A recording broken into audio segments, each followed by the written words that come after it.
Welcome into Steelers Latest, your daily spot for all news and information related to your Pittsburgh Steelers. Remember, like and subscribe to the channel if you enjoy the content to stay up to date with everything Steelers. And we are one day away from training camp, starting for the Steelers, returning to Latrobe, St. Vincent College out there. Who are the players to watch entering training camp? I'm going to give you three names, both offensively and defensively, to keep an eye on. The biggest stories probably in training camp. Some a little under the radar that I think could have a big impact later on in the season. First off, number one on offense, of course, the most, I wouldn't say most exciting, but the piece that needs to be the most solid if we're going to have a good season. Aaron Rodgers, of course, the new veteran quarterback, probably his final year. How's he going to look in training camp? Always could point to a solid season, could point to big regression. Really, is more.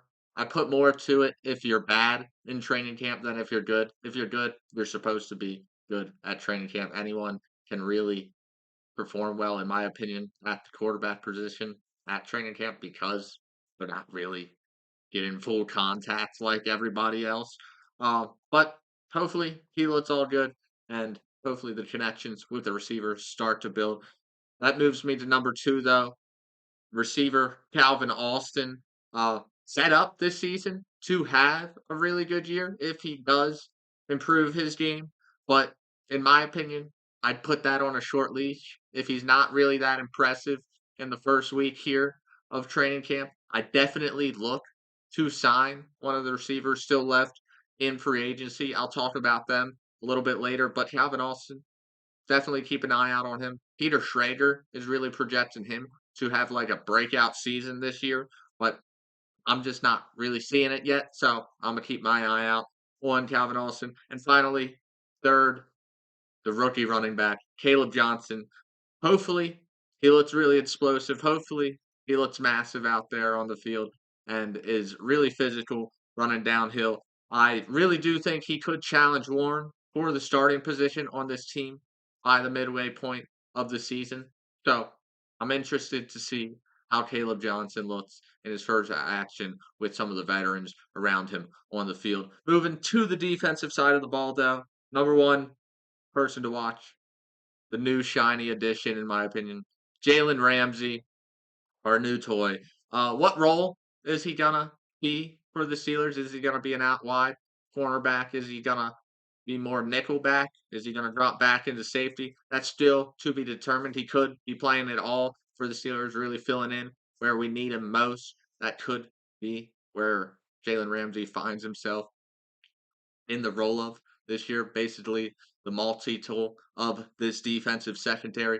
It will be interesting to see, though, where he starts out in training camp here for the Steelers tomorrow. Number two, Minkah's replacement, Juan Thornhill. Uh, Another person I would consider on a short leash. One there's pretty solid options still left in free agency. Once again, you got Justin Simmons. I'll be talking more about him later in this episode when I talk about the last minute ads, but Justin Simmons, he's still sitting out there in free agency. So Juan Thornhill, if he doesn't impress early, I know he has impressed in the other workouts we had this offseason, but if he doesn't continue to go on an upward trajectory, or even if we just want some depth piece, I would add a solid person in that safety room like Justin Simmons. Number three, though, Nick Herbig. I know this isn't the flashiest pick. He might not even get many reps in the beginning of the season, but I think he could be out there for a like major role later on in the season. Maybe someone that gets more reps than he has in the previous couple seasons. Alex Highsmith's getting up there in age. If he doesn't perform like he has in previous years, if he starts to decline, always moving to Herbig. Herbig looked really good filling in for Highsmith last year, so I'm excited to see his development. I'm just always been a Herbig supporter over the past year and a half now, so I'm still riding with him. If Highsmith gets caught lacking, Herbig is going to snatch up his role, and then maybe that moves allows us to move Highsmith in a trade maybe in the midway point of the season. Let's move on though to PFF disrespecting TJ Watt. Once again, Pro Football Focus. The glaze of Myles Garrett and Micah Parsons continues to piss me off as TJ Watt respectively ranked the 10th best player in the NFL, you would first think, but he's the third best edge defender in the league. Makes no sense in my mind. Behind Parsons, who is number 7, and Garrett number 1. Absolutely ridiculous, in my opinion. Uh, First off, let's just break it down. Myles Garrett and TJ Watt first. In every counting stat, they've played near the same amount of games, 8 seasons each, 117 games for Garrett, 121 for Watt. Every counting stat you can imagine, TJ Watt beats Myles Garrett in.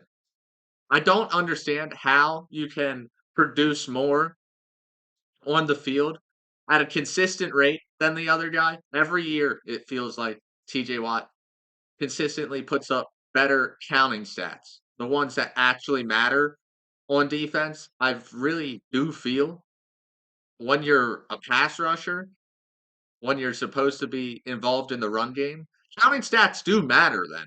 Like, let's not make edge rushing pass rush win rate and pass rush percentage or rush percentage, pressure percentage. That gets you nowhere. I mean, there's some advantage, but TJ Watt still has more QB hits, still has more sacks, still has more forced fumbles. He does more in the turnover game, more in the pass game, more in the sacks game. Everything he does better than Myles Garrett over their equally length career. So I'm just confused on why it's always Myles Garrett love. TJ Watt gets a little bit of love, but he's never number 1 in PFF's opinion. It's always Myles Garrett. He plays for a worse team. I know he doesn't have the help around him all the time. But TJ Watt also doesn't really. I mean, yes, his edge support is better than Myles Garrett's, but when TJ's not on the field, just look at the defense when TJ's not on the field compared to when he is on the field. So, is it really that far off, in my opinion?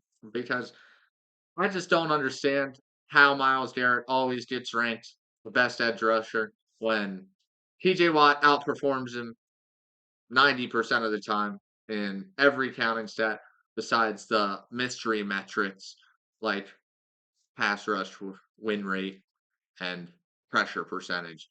I don't understand how your pressure percentage can be higher when your sacks are lower and your QB hits are lower. Doesn't make sense to me. And Micah Parsons, that's just a joke to me. He's been in the league 4 years, hasn't gone over 15 sacks yet. TJ Watt has outproduced him in 3 out of the 4 seasons while he's been in the league. I know TJ's probably going to go down while Micah's going to go up. But TJ looked jacked and lit up the social media world with his Instagram post. So I don't think this year is going to be the year TJ Watt decreases in his abilities on the field. But let's move on to some last minute additions. Uh, First, talking about defense, I mentioned his name earlier. Justin Simmons would be a really solid piece for a kind of. We need a little depth in that safety room right now, especially at the free safety position. Justin Simmons, 4-time second team All Pro. He brings a solid reputation. He's a plug and play guy. You don't really need much development there. You just let him do his thing, let him learn the playbook for a little bit. I think he'd be able to figure things out relatively fast with the Steelers. I don't think it's too late to add another secondary piece like Justin Simmons because free safety could be the lone hole. That's definitely the key hole if you're looking for a nitpicky type deal with the Steelers secondary. Free safety is definitely the question mark in the secondary right now. So I go after Justin Simmons. Moving to offense, wide receiver rumors seem to be ramping up right now about the Steelers. I've seen names like OBJ and Keenan Allen thrown out there. First off, Allen said he didn't want to be here, so let's not invite him here. OBJ, I think he's washed. I don't think we really need OBJ in town. What we should do is either sign Amari Cooper Gabe Davis is still out there. There's trade options with like Chris Olave, Juwan Jennings now from the 49ers. You got the Packers. They got a couple of receivers up there. They got a lot of depth at receiver right now that you could probably entice someone over. But I'd be more interested in the free agent route. Amari Cooper really would be my most desired person who signed just because he's more of that technical route runner, and Aaron Rodgers likes his technical route runner. So it would be nice to have that as a opposite to someone so physically gifted like DK Metcalf. Now let's wrap this show up with a jersey reaction as the Steelers unveiled their 1933 throwback uniforms today. Not what I don't think that's what the fans were really hoping for. Not truly what I was hoping for. Of course, you know me. Wanted my Bumblebee jerseys back. I love the Bumblebee jerseys. I know everyone hates them, but I love them. The 1933 uniforms kind of remind me too much of like soccer or rugby uniform, but they're the OGs, I guess. So we gotta stick with them. We're repping the 1933 style, the original uniform of the Steelers. It will be worn week 8 against the Packers. You never know. I might buy me one. Might have to just get it. You slap the black and yellow on anything, I'll probably buy it. But that has been it from Steelers Latest. I've been your host, Cole Denis, and I will see you tomorrow.